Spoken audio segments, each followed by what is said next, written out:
Olá, boa noite. Boa noite. Um levantamento revela que a cada feminicídio no país, em média, 3 crianças e adolescentes ficam desamparados. E muitas vezes os menores ainda passam pelo trauma de ter que morar com o assassino ou com a família dele. São os chamados órfãos do feminicídio. Por maiores que sejam, os números não refletem a dor e os estragos de um feminicídio. Foram 1.350 apenas no último ano no Brasil. 3 mulheres mortas por dia. Não tem como descrever essa dor, né, dona Maria? Não. Não tem, é muito grande. Na foto, na pose, Miriam. Uma mulher jovem de 27 anos, cheia de planos, cheia de vida. A mãe, Maria Goretti, perdeu as contas de quantas vezes a filha apanhou do ex-companheiro. Agressões que não paravam nem mesmo com a plateia incrédula, mas silenciosa, no meio do dia, no meio da rua. Eu levava para a pracinha, batia no meio da rua. Quer dizer, na frente de todo mundo? Todo mundo na frente da criança. Aí ele começou a usar a criança, pegava a criança, levava a criança, ela ia atrás. Para se proteger mais uma vez, depois de várias tentativas, a jovem resolveu se separar e passou a morar com a mãe. E de tanto ele arrebentar a minha porta, pode ver, minha porta não presta para nada. Essa janela aqui também não tinha proteção, ele quebrou 2 vezes. Apesar do medo e das ameaças, Miriam nunca se calou. Entre idas e vindas, foram pelo menos 10 boletins de ocorrência registrados na polícia, mas nenhuma medida protetiva. No dia 25 do mês passado, quando ela saía de casa para o trabalho por volta das 6h30 da manhã, foi surpreendida aqui nesse ponto pelo ex-companheiro. Foram 4 tiros a queima-roupa pelas costas que não deram nenhuma chance de defesa à vítima. A dor da mãe é ainda maior porque se mistura com a dor de avó. São os órfãos da violência, como a filha de Miriam, de apenas 8 anos. A menina, que era extremamente ligada à mãe, continua em choque. Até agora ela não consegue dormir sozinha, está dormindo comigo. A estimativa é que o feminicídio deixe 2.000 órfãos por ano no Brasil, a maioria menores. Um estudo da Universidade Federal do Ceará, em parceria com o Instituto Maria da Penha, calcula que para cada mulher morta sejam pelo menos 3 crianças e adolescentes que nem sempre recebem abrigo adequado e proteção. Esses órfãos do feminicídio devem ter uma atenção muito mais próxima, devem ter uma capacidade de terem oportunidades sociais e econômicas. A pesquisa também aponta que depois da morte violenta da mãe, 25% desses meninos e meninas passam a ser criados pela família do agressor ou até mesmo pelo próprio assassino. Esses órfãos vão ter uma vulnerabilidade gigantesca, vão saber que o seu pai ou o seu padrasto matou a sua mãe. Então, com muita chance, se não tiver uma intervenção forte, familiar e estatal, eles vão tender a reproduzir esse padrão de violência. Veja agora outros destaques do dia. Presidente Bolsonaro volta a pedir o voto impresso e critica ministro Barroso. Presidente do TSE e antecessores defendem a urna eletrônica. E ministro Luiz Fux diz que independência entre os poderes não significa impunidade.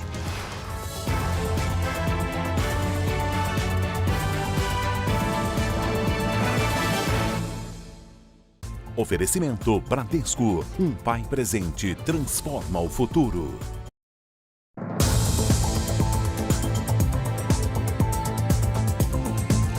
Hoje começou o 2º semestre escolar. Os alunos voltaram à sala de aula na maioria das capitais brasileiras. Com álcool em gel disponível nos corredores, medição de temperatura, distanciamento em sala de aula e uso de máscara obrigatório, escolas de 15 estados do Brasil abriram as portas hoje para o ensino totalmente ou parcialmente presencial. Daniel voltou para a escola depois de mais de 1 ano. Você estava ansioso por essa volta? Com certeza, eu quase não dormi direito. O estado de São Paulo retomou as aulas 100% presenciais. Mas 68 cidades ainda têm decretos que impedem o retorno. O Rio Grande do Sul também tornou a ida à escola obrigatória. No Pará e no Rio de Janeiro, O segundo semestre começou com as escolas em regime híbrido. Quem quiser ir para a escola pode, mas as aulas remotas continuam. Em Salvador também foi assim. Os alunos estavam tão animados que essa professora foi recebida com aplausos. Voltar ao colégio, pegar assuntos novos é importante, porém é necessário se cuidar. Seguir os protocolos sanitários é o mínimo necessário para garantir a segurança na volta às aulas. Especialistas também alertam sobre o papel dos pais nesse momento. É importante ficar atento à saúde dos filhos. Qualquer sinal de resfriado, gripe ou até algum sintoma desconhecido é motivo para deixar a criança ou o adolescente em casa. Perceber se tem alguma coisa fora do padrão, não está comendo, está diferente, está se queixando de dor de garganta, dor nas costas, sintomas que, de outra forma, podem sugerir que tem uma infecção em atividade. A volta às aulas presenciais levanta ainda outra questão: a saúde emocional dos estudantes. Todos estão abalados. Primeiro a ser acolhido o professor e o funcionário. Depois um acolhimento especial para os alunos e, portanto, nada de fazer prova no primeiro dia de aula, aquela preocupação do professor em recuperar conteúdos de imediato. Nós vamos ter tempo para recuperar o conteúdo. O Jornal da Record traz os números de hoje da pandemia. Segundo o Ministério da Saúde, o país tem mais de 19.953.000 casos de Covid-19. São mais de 557.220 mortos. Foram 389 registros de mortes nas últimas 24 horas. Também entre ontem e hoje, mais de 41 mil pessoas se recuperaram. No total, já são 18.687.000 pacientes curados e 709 mil seguem em acompanhamento. No Rio de Janeiro, uma investigação com o apoio de drones descobriu uma quadrilha de ladrões de carro. Do alto, os criminosos eram monitorados por um drone. As imagens ajudaram a polícia a identificar os integrantes de uma quadrilha de roubo de carros que atua na região metropolitana do Rio. Dentro da comunidade, eles desmontavam os veículos roubados. Um dos flagrantes mostra um homem carregando em um carrinho de mão peças que seriam revendidas. A polícia também apreendeu placas usadas para clonagem. No terreno usado como desmanche, havia pelo menos 12 carros, todos roubados. Os criminosos que fariam parte da maior facção do Rio de Janeiro foram monitorados por 3 meses. Os roubos aconteciam principalmente em rodovias que dão acesso à região dos Lagos, conhecida por receber turistas de todo o país. A polícia acredita que o dinheiro arrecadado com a venda das peças roubadas era usado para comprar armas e drogas para a quadrilha. Nos primeiros 6 meses desse ano, mais de 12 mil carros foram roubados em todo o estado, uma média de 70 por dia. Os presos na ação de hoje vão responder por roubo. A pena pode chegar até 10 anos de prisão. Veja a seguir: golpe do dólar provoca prejuízo de mais de R$6 mil em vítima de estelionato.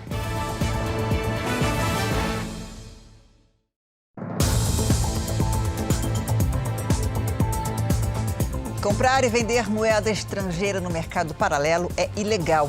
Pode, inclusive, levar a uma investigação criminal dos envolvidos. E mesmo assim, né, Janine, as pessoas se arriscam ao negociar pela internet. Um homem é suspeito de aplicar golpes em pessoas que tentam fazer esse tipo de negociação. A vítima mais recente perdeu mais de R$6 mil. Esse homem, que prefere não se identificar, queria vender dólares e fez o anúncio na internet. Mas o que encontrou na rede social disposto a negociar foi um golpista. Ficou combinado uma transferência via Pix. Ele receberia R$ 6.480 em troca dos $1.200. Como garantia, o estelionatário apresentou o documento de identidade, Tiago Xavier Dinelli. Ele levou os dólares, mas a transferência bancária nunca aconteceu. Ele falou para mim, você consegue tirar a foto da minha placa, do carro, dos meus documentos, e depois a gente vai se conversando. Depois de 1 hora. Quando comecei a ligar para ele, não me atende, eu fui atrás, aí depois caiu para mim. A ficha já sei que é um golpe mesmo. A internet não é o caminho mais seguro para esse tipo de transação. O ideal na compra e venda de moeda estrangeira é procurar instituições devidamente autorizadas, como bancos ou casas de câmbio. Tentar fugir das taxas sobre a negociação pode custar caro e terminar em prejuízo. Dependendo do caso, a vítima pode até ser investigada por sonegação fiscal. Esse economista quase caiu no golpe que o criminoso aplica nas redes sociais. Foi por pouco que não perdeu 20 mil dólares, o equivalente hoje a mais de 100 mil reais. O que eu me senti chocado mesmo foi porque me abalou emocionalmente, no sentido de confiar nas pessoas. Na polícia, Tiago Dinelli responde a 10 inquéritos, sendo 8 por estelionato. Ele está em liberdade provisória. O Jornal da Record chegou a mostrar a prisão desse mesmo golpista em 2015. Na época, Tiago foi flagrado vendendo ingressos falsos para um show em São Paulo. Provavelmente, depois dessa vítima, nós teremos outras, porque ele já volta a agir, porque ele está se sentindo livre desde março de 2020, quando saiu o mandado de prisão que tinha contra ele, foi revogado.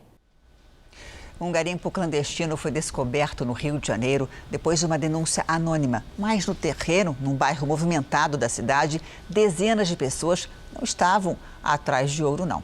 Elas reviram a terra para encontrar pregos de ferro, descartados por antigas indústrias. Depende do dia, tem dia que dá para arrumar 500, tem dia que dá para arrumar 300, depende do trabalho. Foi atrás desse dinheiro que pelo menos 100 pessoas ocuparam a área abandonada no bairro da Tijuca, na zona norte do Rio, e transformaram num garimpo clandestino. Há 3 meses, eles escavam a terra para encontrar pregos de ferro. Tudo pro ferro velho. Tá saindo aqui uma média de 10 toneladas por dia. Dezenas de garimpeiros vêm até o local com equipamentos improvisados para tentar a sorte. O terreno foi descoberto por um morador da comunidade do Borel, que veio até aqui em busca de lixo reciclável para vender. Ele não achou o que procurava, mas encontrou, olha só, milhares de pregos. A partir daí, um vizinho foi avisando o outro e dezenas de pessoas vieram para cá garimpar para tentar ganhar algum dinheiro. Isso aqui tá parecendo serra pelada. Não sai ouro não, mas sai ferro. O Alexandro é barbeiro e está desempregado. Com o garimpo consegue até R$200 por dia. Só quer tirar o dinheiro, levar para casa. E enquanto estiver dando, a gente vai tirar. Há 16 anos funcionavam aqui 2 fábricas, uma de cerveja e a outra de cigarro. Só restaram a fornalha e uma torre que corre o risco de desabar, de acordo com a Defesa Civil. A suspeita é de que caixas de madeira eram destruídas no forno e os pregos descartados. A prefeitura ainda não sabe se a área pertence à Floresta da Tijuca ou a uma empresa que arrendaria o terreno para as indústrias. Nunca imaginei que ia ter esse ouro aqui, porque pelo jeito tem muita coisa ainda para sair. A Defesa Civil informou que a chaminé e parte da fornalha foram interditadas e que foi solicitada a demolição. Já a Prefeitura do Rio disse que, antes de autorizar a demolição, é preciso avaliar o valor histórico, já que na região há construções da época do Império. A Prefeitura ainda não localizou os donos da área. Uma pesquisa recente revela que 63% dos brasileiros acreditam que o crédito será importante para o aquecimento da economia. Boa noite, Patrícia Lages. Mas será que o brasileiro está usando esse crédito de forma correta? Pois é, Janine. Boa noite para você e boa noite para você de casa. O que a maior parte das pessoas não considera são as taxas de juros. A pesquisa aponta que 79% dos brasileiros recorreram a algum tipo de crédito na pandemia. No caso do cartão, 62% usaram principalmente para alimentos e produtos de higiene. E 63% disseram que vão continuar usando o cartão nos próximos meses, o que é um risco, porque quem não paga a fatura inteira pode ter juros de até 306% ao ano. A gente vai ver um exemplo aqui desse estrago. O gasto médio, por exemplo, com o supermercado, foi de R$ 343. Se a pessoa rolar essa dívida no cartão por 6 meses, vai pagar só de juro R$ 348, mais do que a compra inteira. E se continuar gastando esse valor todo mês, em um ano, essa dívida vai passar dos R$8 mil. Ou seja, o recurso mais usado é, na verdade, o mais caro. E vira uma bola de neve, né? Mas então qual seria a opção para o brasileiro que não consegue sequer pagar as contas básicas? Pois é, Janine, é preciso entender que o crédito deve ser o último recurso, não o primeiro. O ideal é tentar outras soluções. Uma delas é readequar as despesas e diminuir do orçamento tudo o que for possível. E também outra dica é aproveitar aí o crescimento do mercado de segunda mão. Se você tem coisas paradas em casa, elas podem virar dinheiro. E sempre considere a possibilidade de fazer algo para aumentar a renda e não aumentar os gastos. E quem for mesmo usar o crédito deve buscar as taxas mais baixas e também controlar o orçamento para ter certeza que vai conseguir pagar em dia, porque quem fica inadimplente, o crédito deixa de ser uma opção. Janine. Certo, obrigada, Patrícia. Boa semana para você. Uma boa semana para nós. Obrigada. A seguir, mãe e pai de MC Kevin se revoltam após depoimento provocar reviravolta na investigação sobre a morte do funkeiro.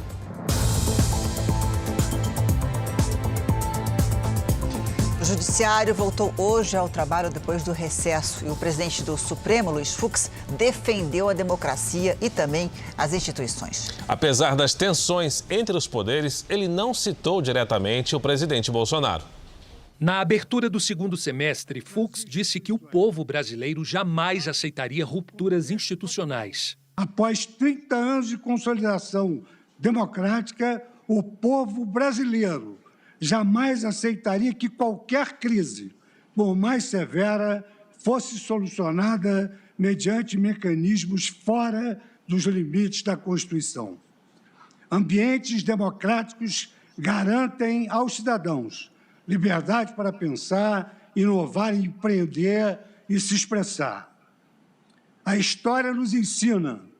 A democracia nos liberta do obscurantismo, da intolerância e da inverdade. Ele disse também que todos são responsáveis por defender a democracia. O regime democrático necessita ser reiteradamente cultivado e reforçado, com civilidade, respeito às instituições e àqueles que se dedicam à causa pública. O presidente do STF defendeu a harmonia entre os poderes, mas sem impunidade. Os poderes em geral atuam independentes e harmônicos, sem que haja superpoderes entre aqueles instituídos pela ordem constitucional. Porém, a harmonia e a independência entre os poderes não implicam impunidade de atos que exorbitem o necessário respeito às instituições. Fux disse também que o Supremo está atento a ataques e inverdades. Permanecemos atentos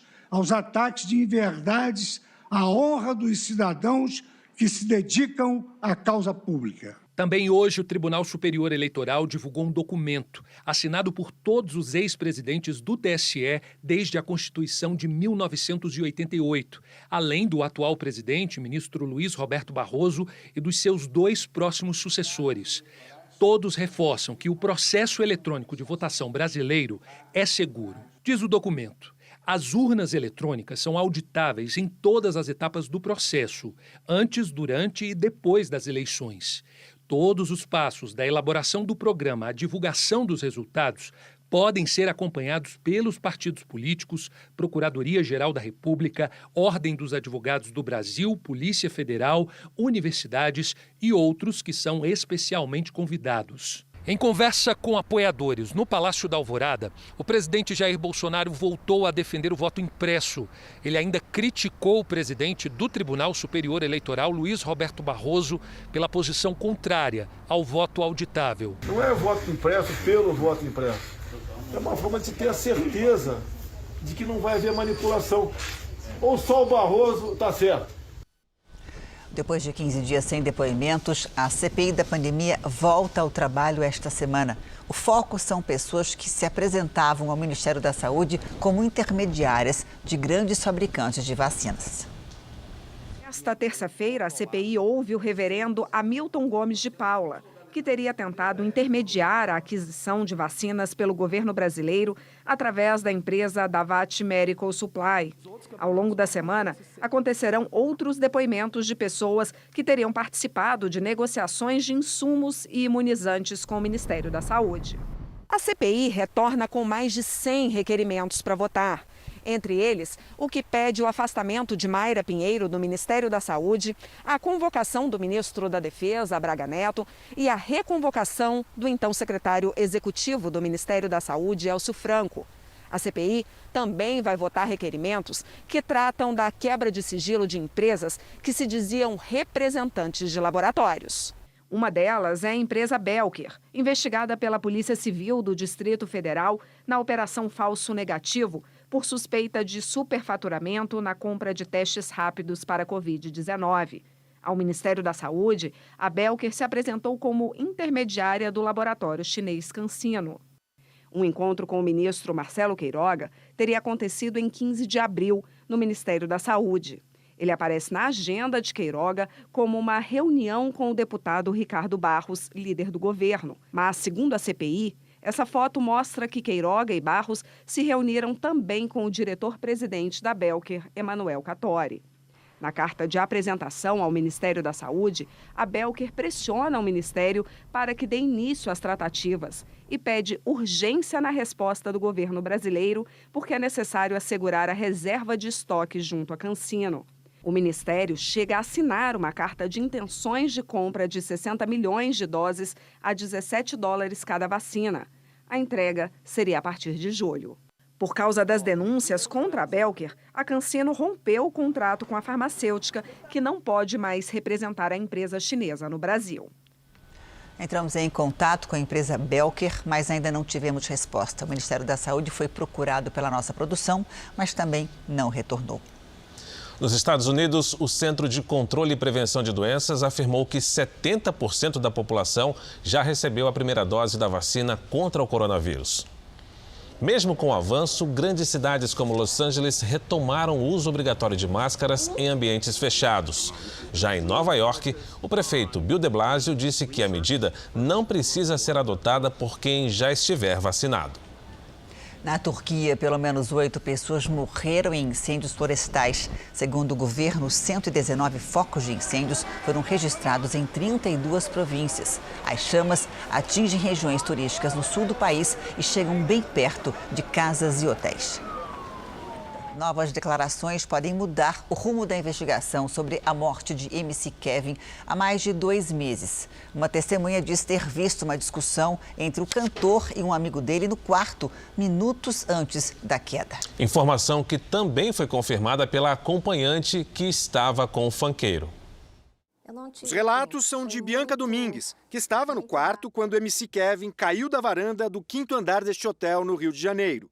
Em entrevista ao jornalista Roberto Cabrini, o advogado diz que ela se recordou de uma discussão entre Kevin e o amigo Vitor Fontenelle, conhecido como MC VK. O senhor pode então relatar exatamente do que ela se lembra agora, que ela não contou na época? Ela se lembra de uma discussão acalorada entre MC Kevin e MC VK, na linha limítrofe do quarto para a varanda. O MC Kevin e o MC VK discutiam com a possibilidade da senhora Deolane estar vindo no corredor do quarto 502. Ambos estavam em pé, saindo para a varanda. E foi essa discussão acalorada, com gestos bruscos, que motivou o MC Kevin a passar a sua perna para o lado de fora da varanda. Deolane Bezerra é a viúva de MC Kevin. Ela estava em outro andar do hotel no momento da queda. As declarações foram entregues ao Ministério Público do Rio de Janeiro pelo advogado de Bianca. É um documento de 7 páginas, com 115 itens, em que revela novos detalhes da versão dela sobre o que aconteceu no dia 16 de maio. Bianca revela ainda ter sido procurada nas redes sociais por um homem que se identificou como Fernando Jimmy Júnior, um cantor português que estava num hotel em frente e diz ter visto o momento da queda. Na varanda só estavam o Kevin e o MC VK, nos momentos que antecederam a queda. Você tem certeza disso? Tenho certeza do que eu estou falando.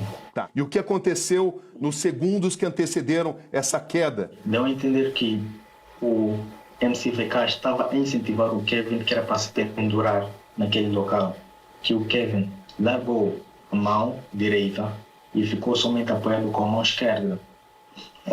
E ali deu claramente a ouvir o que ele estava a dizer. Ele estava a pedir que o VK ajudasse a ele. Ele pediu?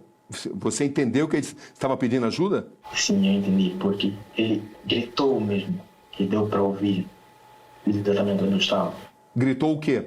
Ele disse, me ajuda, me ajuda, me ajuda. Depois das entrevistas, a mãe de MC Kevin se manifestou pelas redes sociais. Criticou duramente os amigos do músico e disse que vai descobrir a verdade. O pai do MC escreveu: "Meu filho jamais teria pulado se não tivesse sido incentivado." O advogado do MCVK enfatizou que o cliente é testemunha do caso e não um investigado. O Ministério Público do Rio de Janeiro ainda não respondeu ao nosso contato depois das informações trazidas ontem pelo Domingo Espetacular. Um vídeo divulgado pela polícia pode provar que o garoto Miguel, de 7 anos, era torturado em casa. Miguel foi colocado em uma mala e jogado no rio na semana passada no Rio Grande do Sul. A companheira da mãe da criança foi presa, suspeita de envolvimento no crime. Depois da apreensão dos celulares de Yasmin Vaz dos Santos, mãe de Miguel, e da namorada dela, a Polícia Civil diz ter conseguido provas de que a criança era vítima de torturas físicas e psicológicas. No vídeo, a companheira de Yasmin ameaça bater no menino caso ele faça alguma reclamação à mãe.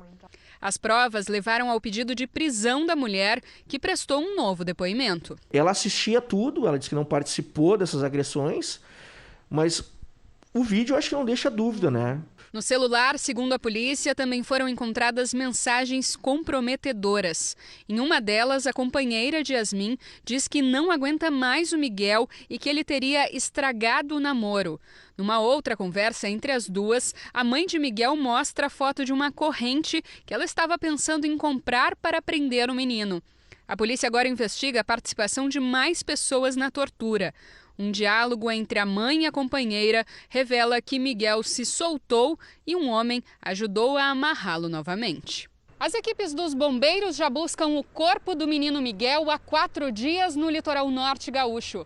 Para este trabalho foram acionados mergulhadores aqui da capital, além da ajuda da Marinha do Brasil. Mesmo assim, o corpo ainda não foi encontrado e pode já estar no mar. Um homem destrói de propósito o carro da ex-companheira. A imagem gravada por uma câmera de segurança revela uma violência psicológica sem marcas físicas, mas que agora também será crime. Enfurecido com o fim do relacionamento, o homem bate o caminhão de propósito no carro da ex-companheira. Insatisfeito, ainda dá ré para causar mais prejuízo. Ele é doente mesmo, sabe? E ele pegou a churrasqueira para jogar em mim, cheia de brasa. Ele ia jogar em cima de mim. O caminhoneiro chegou a ser preso, mas foi liberado. A situação poderia ter sido diferente, já que no dia seguinte, a lei contra a violência doméstica ficou mais rígida. Agora existe a pena de 6 meses a 2 anos de prisão, além de multa para ameaça, constrangimento ou outros episódios de violência psicológica contra a mulher. Isso traz um ganho muito grande, né, para a sociedade, considerando que ela passa a ser uma complementação, né, uma extensão da Lei Maria da Penha. A ideia da lei veio do Poder Judiciário, depois que os índices de feminicídio cresceram 22% no ano passado, em comparação com março e abril de 2019, segundo o Conselho Nacional de Justiça. 15 mil farmácias, restaurantes, salões de beleza, prefeituras e agências do Banco do Brasil já aderiram à campanha Sinal Vermelho contra a Violência Doméstica. Para denunciar o abuso, basta a vítima procurar um desses locais escrevendo um X na palma da mão ou num papel. Os atendentes estão orientados a chamar a polícia. E nós vamos ilustrar agora o andamento da vacinação em todo o país. Nas últimas 24 horas, somadas as aplicações da primeira e segunda doses, mais de 838 mil pessoas receberam a vacina contra o coronavírus. Hoje o Brasil tem mais de 101 milhões de pessoas vacinadas com a primeira dose e quase 42 milhões de pessoas completaram a imunização. No Maranhão, passam de 2.931.000 os moradores que tomaram a primeira dose contra a Covid, o que representa pouco mais de 41% dos maranhenses. Ainda no Nordeste, na Bahia, mais de 6.341.000 baianos foram imunizados, ou seja, 42,48% da população. No Paraná, mais de 5.777.000 pessoas tomaram a vacina, o que equivale à metade da população. E São Paulo tem mais de 26.776.000 imunizados com a primeira dose, ou seja, 57,85% dos residentes no estado. No portal r7.com, você pode acompanhar a situação de todos os estados no mapa interativo. O novo texto da reforma tributária que será apresentado na Câmara deve reduzir o imposto pago pelas empresas. Nós vamos falar ao vivo com o Matheus Escavazini, direto de Brasília, que explica pra gente de quanto deve ser essa redução, hein, Matheus? Boa noite. Boa noite, Janine. Fara, pelo novo texto do relator, deputado Celso Sabino, o imposto de renda pago pelas empresas deve cair de 25% para 17,5% no ano que vem. O relatório prevê ainda novas quedas que podem chegar a 5 pontos percentuais até 2023, mas isso depende da arrecadação subir mais que a inflação. Um dos pontos mais polêmicos, a tributação de lucros e dividendos, vai ser mantido. O projeto deve ser apresentado na Câmara amanhã. Janine, Fara. Obrigado, Matheus. O presidente Bolsonaro disse hoje que o valor do Bolsa Família pode ultrapassar os R$300. Em entrevista a uma rádio, Jair Bolsonaro começou a semana falando do programa Bolsa Família, que será reajustado. Eu preciso corrigir o Bolsa Família. A média está em R$192. Como é que eu vou corrigir? Porque a inflação está aí. Preciso, agora repito, de apoio da maioria qualificada do parlamento para o novo Bolsa Família, que eu espero que seja acima de R$300. A proposta de reajuste foi analisada pelo Ministério da Economia e elaborada pelo Ministério da Cidadania. A ideia foi apresentada por 4 ministros aos presidentes da Câmara e do Senado. Uma medida provisória com a criação de um novo programa social para substituir o Bolsa Família é preparada para esta semana. A MP reestrutura o programa social. Ela coloca as ferramentas, o novo formato de ação do Programa de Transferência de Renda do governo. O governo pretende mudar o nome do programa social. Uma das sugestões em estudo é Auxílio Brasil. O benefício pode chegar a R$400, mas a medida provisória que vai criar o programa ainda não vai tratar do novo valor, que depende de recursos. Uma das sugestões é reduzir o pagamento de precatórios, decisões judiciais, uma ideia que já foi analisada antes. A proposta de reformulação do Bolsa Família é a aposta do governo para melhorar a popularidade do presidente. Bolsonaro recebeu hoje o presidente de Portugal, Marcelo Rebelo de Sousa. Na chegada ao Palácio da Alvorada, o presidente português usava máscara e os ministros brasileiros estavam sem a proteção. Após o encontro, Marcelo Rebelo comentou o andamento das discussões sobre o acordo de livre comércio entre o Mercosul e a União Europeia. Nós estamos esperançados porque pouco a pouco vão sendo resolvidos os vários dossiês, os vários obstáculos que havia no início, como sabe, obstáculos económicos pesados e foram sendo superados progressivamente. O tema ambiental, que também é importante para o acordo entre as duas partes. O Tribunal Superior Eleitoral decidiu agora à noite pedir ao Supremo Tribunal Federal que o presidente Jair Bolsonaro seja investigado pela suposta disseminação de notícias falsas. O pedido de apuração se baseia em ataques sem provas feitos pelo presidente sobre a segurança das urnas eletrônicas. Bolsonaro tem defendido a adoção do voto impresso nas eleições do ano que vem. O Palácio do Planalto ainda não se pronunciou. Vamos agora à previsão do tempo. A semana começa com temperatura mais alta no centro-sul do Brasil e ar muito seco. Oi, Lidiane, boa noite para você. Quando é que vem uma chuvinha para aliviar essa secura, hein? Por favor. Janine, tá difícil, Nossa. viu?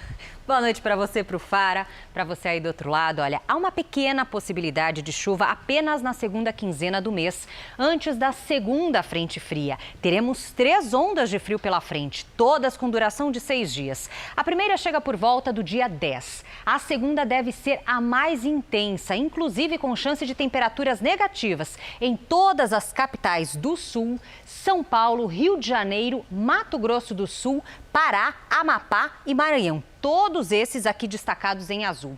Agora que as temperaturas voltaram a subir, o ar seco e quente ganha espaço no interior do Brasil e a umidade segue baixa nesta terça-feira. O dia será de sol e poucas nuvens do sul até o Acre e no interior do Nordeste. Atenção no litoral nordestino. Chance de chuva volumosa, inclusive na região de Salvador.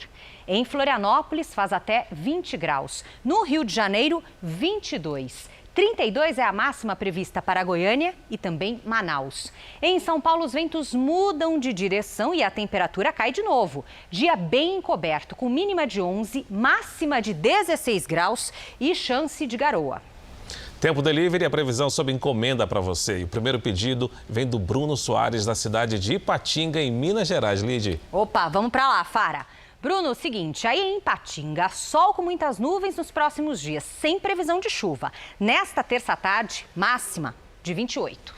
O Carlos quer saber como é que fica o tempo em Moreno, Pernambuco. Vamos lá. Carlos, até o fim de semana, os dias serão abafados, com sol, muitas nuvens e chuva a qualquer hora. Nesta terça faz até 27 graus. Na quarta, 28. Mande também sua mensagem com a hashtag você no JR e participe do Tempo Delivery pelas redes sociais. Até amanhã, gente. Boa semana, Lidy. Para nós. Vamos agora com a opinião de Augusto Nunes. Oi, Augusto, boa noite para você. Boa noite, Janine. Boa noite, Fara. Boa noite a você que nos acompanha. Para trocar um país democrático por Cuba, basta comprar uma passagem aérea. Mas ninguém faz isso. Nem mesmo o mais fervoroso devoto de Fidel Castro. Fazer o contrário é proibido e muito perigoso. Mesmo assim, multidões de cubanos se dispõem a arriscar a vida para fugir da fome, da opressão policial, da sufocante ausência de liberdade. As explicações para esse fenômeno foram resumidas em 15 minutos, neste 1º de agosto, por uma reportagem do Domingo Espetacular sobre o colapso do comunismo no mundo inteiro. O fracasso das aventuras comunistas foi escancarado em 1991, quando a União Soviética desmoronou. Além de Cuba, restaram 3 pesadelos e a híbrida China. A ditadura chinesa usa o terror totalitário para implantar fórmulas capitalistas que garantem a prosperidade econômica. Nos demais países que continuam percorrendo o caminho da falência, só os donos do poder desfrutam da vida confortável que prometeram ao povo durante a Revolução. Com a extinção da classe média, o que se vê é a igualdade na pobreza e na sujeição à violência dos tiranos. No R7.com você consegue rever a matéria citada no comentário do Augusto Nunes sobre o colapso dos países sob regime comunista. Na canoagem, o Brasil disputa a semifinal na categoria C2, 1.000 metros. Isaquias Queiroz e Jack Goldman terminaram a bateria das quartas de final em primeiro lugar. Eles não terão muito tempo para descansar, já que a semifinal e a final serão disputadas nessa terça-feira. Nas Olimpíadas do Rio de Janeiro, em 2016, Isaquias conquistou 3 medalhas. E os medalhistas do judô estão de volta.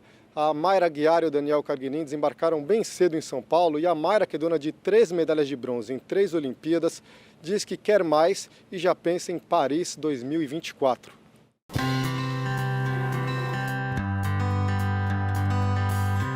Eu quero muito ir para Paris e a construção da medalha olímpica ela vai desde o primeiro ano. A gente já tem um ano a menos, então são 3 anos para construir, para melhorar o que precisa melhorar, e eu estou muito animada. Eu vou tirar um descanso, vou recuperar o corpo que precisa, mas eu quero fazer pelo menos mais 2 competições esse ano, já pensando no futuro, já pensando em Paris. Quantas vezes eu já não cheguei nesse aeroporto aqui de volta de competição, tornozelo torcido, todo mal, sem nenhuma medalha. Então acho que isso dá mais valor ainda para medalha, para competição que eu consegui fazer. Dá às vezes uns flashes da competição, assim, nem parece que é real, porque eu tava tão concentrado que quando eu relaxei ficou meio, parece superficial, sabe? Mas acho que isso vai mudar quando eu chegar em casa mesmo.